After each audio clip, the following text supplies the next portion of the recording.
When Being Left Behind is a Good Thing, written and read by Brother Jerry Valenti.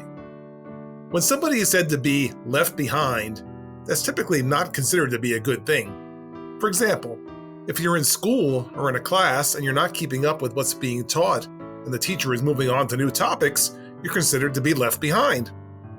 If you're running a race and some of the runners are way ahead of you, you're being left behind. If you're supposed to get a ride somewhere and the ride leaves without you, you've been left behind.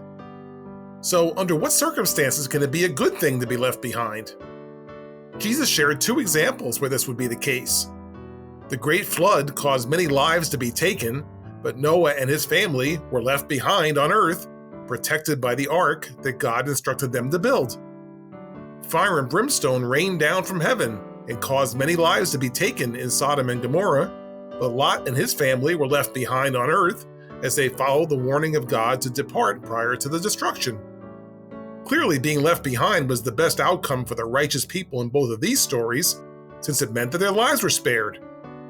Jesus uses these two examples for a reason. He goes on to say that it will be the same way at the time of a future destruction, giving these examples of what will happen. Then shall two be in the field, the one shall be taken and the other left. Two women shall be grinding at the mill, the one shall be taken and the other left. Matthew 24:40 and 41. Just as in the times of Noah and Lot, unrighteous people will have their lives taken when God brings destruction, while righteous people will be left behind, having their lives spared.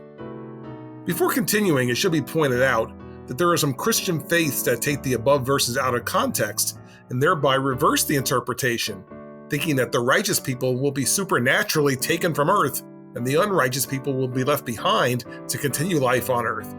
This supposed supernatural event goes by the name of the rapture. With no real scriptural support for such an event, the Church of Jesus Christ does not share in this belief. For further information about the church position on this topic, see the FAQ section of the church website. So, how do we make sure that we will be among the people who are left behind on earth when the Lord brings destruction? Well, just as in the times of Noah and Lot, we must be righteous in the sight of God. And since God sees into our hearts, we must especially make sure that our hearts are right with Him. Recent revelations given to the church confirm that righteousness within our hearts is what we all need to be focusing on right now. How do we do this? Here's an excerpt from a famous sermon delivered by Alma in Alma chapter 5 that gives us some questions we can ask ourselves to help get our hearts right with God. Behold, are ye stripped of pride? I say unto you, if ye are not prepared to meet God. Behold, ye must prepare quickly, for the kingdom of heaven is soon at hand. Behold, is there one among you who is not stripped of envy? I say unto you that such a one is not prepared, and I would that he should prepare quickly, for the hour is close at hand, and he knoweth not when the time shall come.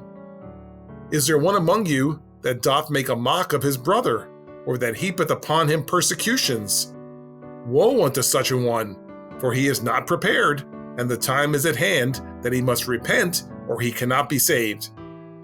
Behold, God sendeth an invitation unto all men, for the arms of mercy are extended towards them, and he saith, Repent, and I will receive you.